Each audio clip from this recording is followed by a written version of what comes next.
네, 반갑습니다. 아시아감정평가법인과 중앙토지보상원의 대표, 감정평가사 겸 행정사 박상현입니다.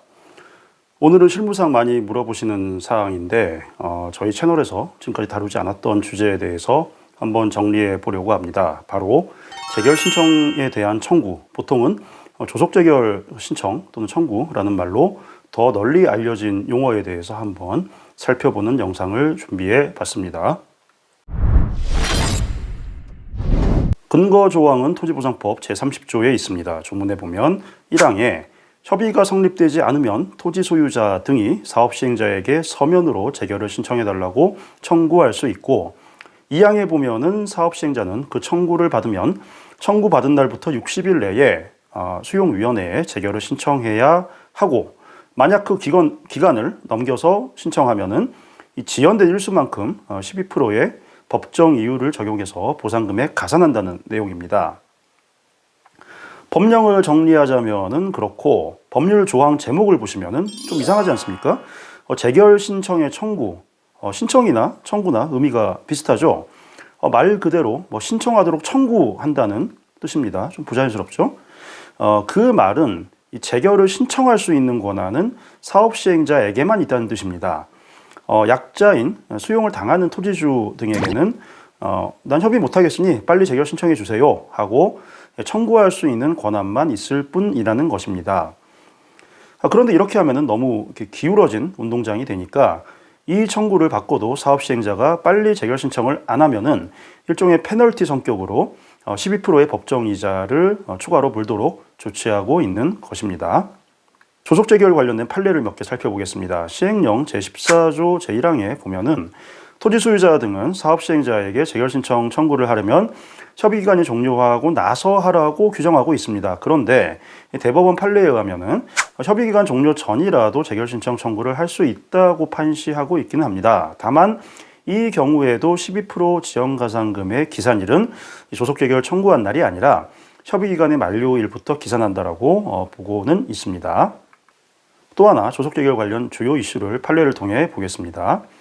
조문을 보면은 협의보상금이 나왔는데 제시된 금액이 마음에 들지 않아서 협의가 성립되지 않은 경우를 통상적으로 전제한 것으로 이해를 할 수가 있습니다. 다만 만약 사업시행자가 보상 대상 자체에서 아예 제외해서 협의 자체가 아예 없다, 이런 경우에는 어떻게 해야 될까요? 판례에 의하면 이 경우에도 토지 소유자 등은 사업시행자에게 조속재결을 신청할 수 있고, 이 경우 그럼 사업시행자가 협의보상금을 산출하지도 않았는데 재결 신청을 할 수 있는지에 대해서 논란이 될 수도 있는데, 국토부 질의회신에서는 보상 대상 여부에 대해서 재결 신청을 한 경우에는 사업시행자는 전 단계인 협의 절차를 거치지 않고 재결을 신청할 수 있다라고 유권 해석을 한 바 있습니다. 그리고 또 하나 자주 물어보시는 게 조속재결 신청을 할 때 엄격한 법정 서식을 갖춰야 하는 게 아니냐는 것인데, 대법원 판례에서 재결 신청 청구, 즉 조속재결 신청은 엄격한 형식을 요하지 않는 서면 행위라고 하고 있습니다. 즉 조속재결을 신청하실 때에는 내가 사업시행자에게 재결을 신청하도록 청구한다는 의사표시만 명백히 표시하면 될 뿐이고 따로 법정 서식이 있는 것은 아닙니다. 자, 이상 재결 신청 청구 또는 조속재결 신청에 대해서 법률 조항과 중요한 판례나 질의외신 몇 가지를 살펴보았습니다. 자, 마지막으로 제가 감정평가사 현업에서 보상평가 실무를 하다가 조속재결 관련해서 안타까운 사례를 몇 가지 본 적이 있어서 간단히 언급하고 마치겠습니다. 특히 재개발 정비 사업과 관련해서 일부 자격사들이 조속재결을 영업의 수단으로 삼는 것을 많이 보아왔습니다. 조속재결 신청을 하면은 보상금을 더 많이 받아줄 수 있다, 자기들은 그런 능력이 있다라고 광고를 하면서 실제로 그 자격사분들 자신들이 그렇게 해서 많이 보상금을 받은 사례를, 특히 현금청산 금액을 많이 받은 사례를 홍보를 하고 다닙니다. 그런데 내막을 알아보면은 자신들이 뭔가를 액션을 취해가지고 지연이자가 실제로 발생한 게 아니라 사업시행자가 자중질환에 빠지거나 감정평가 일정이 연기가 되거나 보상재원 확보가 어려웠기 때문에 어부지리로 지연이자가 발생한 것이 대부분이었습니다. 그 자격사들이 지연이자 발생에 기여한 것이 아닌 경우가 대부분이었습니다.